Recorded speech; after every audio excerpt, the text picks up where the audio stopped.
Welcome back. I'm Uday Pratap Singh. You're joining us on our special tribute broadcast on NewsX. Asha Tai is no more. But really, legends like Asha Bhosle don't die. They live on. Through their countless songs and an unmatched legacy that has really shaped an entire and in fact multiple generations of music lovers. From a young girl who began her journey at the tender age of 10 to becoming one of India's most versatile voices. She sang across genres, languages and eras during her remarkable 92 years. The veteran singer will be cremated at Shivaji Park tomorrow at 4 p.m. Before that, well-wishers can of course go and pay their last respects to her at a residence in Lower Parel, Mumbai. She will be cremated besides where her sister Lata Mangeshkar was, a moment that marks the end of an era in Indian music. Tributes are pouring in from across the country, from the worlds of music, cinema and politics as well. Fans are gathering, remembering her voice that defined love, loss, celebration and every emotion in between. A holder of a Guinness World Record, she recorded over 12,000 songs in more than 20 languages, a feat that few can even imagine, let alone achieve. Her excellence has been recognized at the highest level, multiple National Film Awards, countless Filmfare honors and the prestigious Padma Vibhushan as well.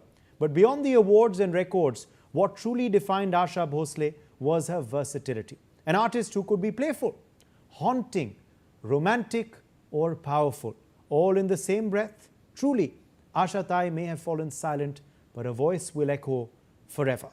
And joining us at the start of the broadcast is a very special guest. We have with us Sharmila Tagore, actor and of course a veteran star of the Indian film industry, someone who's worked closely with Asha Bhosle as well in the past. Sharmila ji, welcome. Thank you very much for joining us on this special tribute telecast on NewsX today.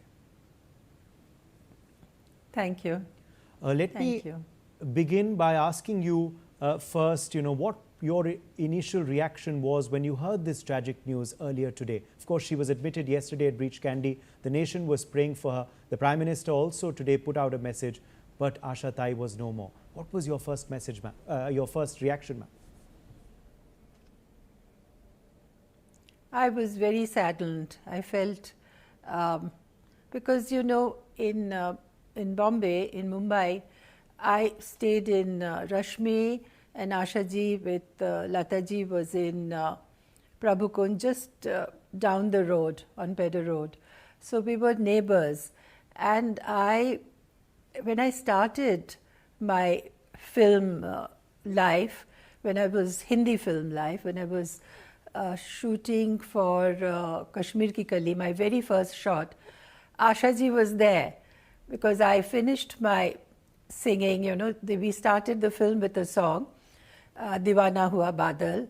So I sang one antara and came up, and Asha ji hugged me so beautifully, with so much love and care, and wished me well and said, "You've done very well." That kind of encouragement from a senior artist, from a legend, it was so encouraging, and I never forgot that. And she remained that always. So I was devastated. I felt it was a personal loss, but even till recently, she would always message me, be on, every time I got an award or something, and she would message me, she would keep in touch with me. So we exchanged texts, and sometimes we were on stage together.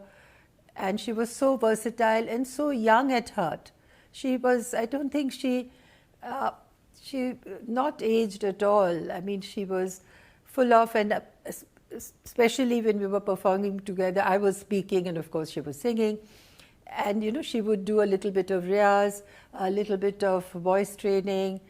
I mean, she took her work so seriously. I mean, one would think that, despite her so much experience, so much, I mean, she is a legend. I mean, these people, they won't die, they'll remain in our hearts forever.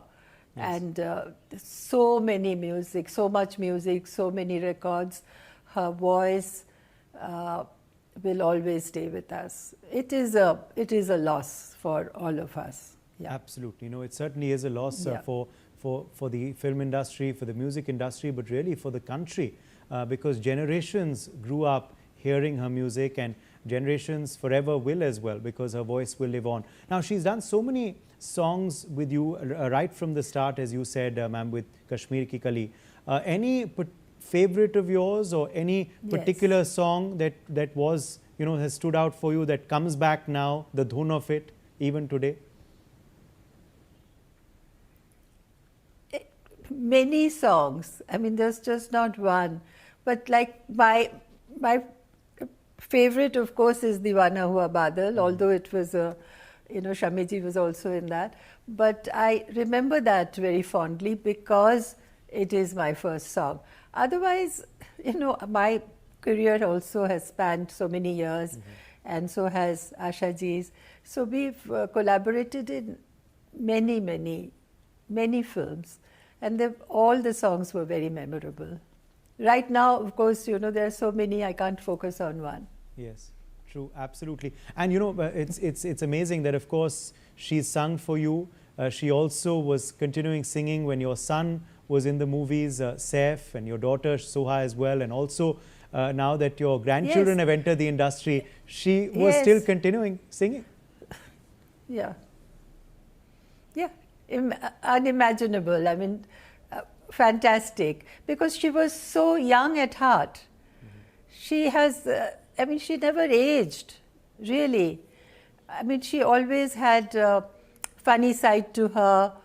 And of course, so much grasp over her art, that practicing, that, everything it was not as easy just going there and singing.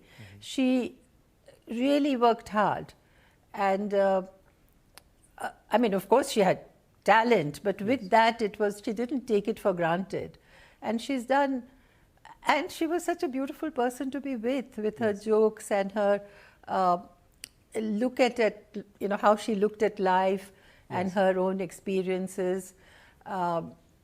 It has been such an honor and such a pleasure, really, knowing her. Yes, she really was. She had that persona. She had she that, of course. She always sent me a message. Yes. Please continue. Sorry, she always would send you a message. But anything that happened, good, when Saif got married, she would always send me a message. Okay. So I will miss that going forward. Yes. From, of course, the Gen Z will remember her for recent reels with her granddaughter Zanai. There was, of course, that video that came not too long back with her dancing to Vicky Kaushal's Tauba Tauba as well. So there was that energetic persona about her, wherever she was at public events. Any anecdote that you can remember? She always had that. No, like I said, when we were backstage, she would do something, with her voice, because she wanted to keep it, ready for singing. So she would do that, and she would look at funny side. If she would look at somebody and say, would say, see how he's walking, and maybe, imitate a little bit. She was a very good actor also. So she could see the funny side of life. And it was very enjoyable to be with her, and also a learning process, because she had so much to say.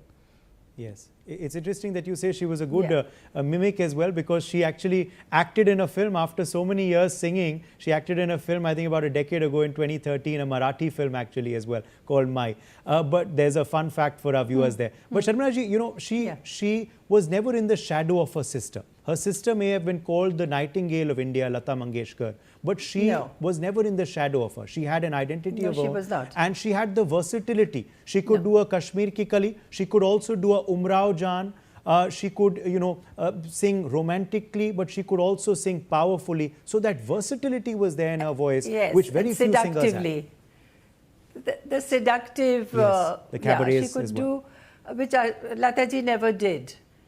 Lataji never did those, but Ashaji did, and she was very good. Whatever, like I said, any she was very good, and with languages, in the various languages.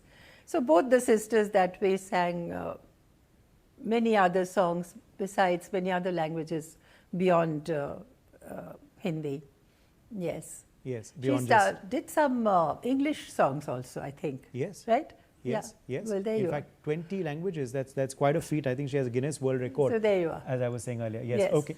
A final question then to you, ma'am. Correct. You know, for the young viewers watching today, of course, there's a lot to learn from you and your legacy. But what would you want them to learn from Asha Bhosle and what she stood for, her legacy, her work over the years, and of course her spirit even at the age of 90, 91 and now 92 as she passed away? Hard work, hard work. She never took her talent for granted or her fame for granted. She didn't ever give up in a riyaz or whatever she had to do to keep her voice supple and right for singing. So she never took anything for granted, and none of us should do, because you know, if we want to act or want to be good at everything, one should be fit, physically fit and mentally fit, and you know, all those things that we hear every day but we don't do. Okay. But that's what she did. Okay. She was, it just didn't come easily to her as such. I mean, of course she had a golden voice, but she also worked at it. Yes. And lastly, you know, many have been today in the newsroom as well making their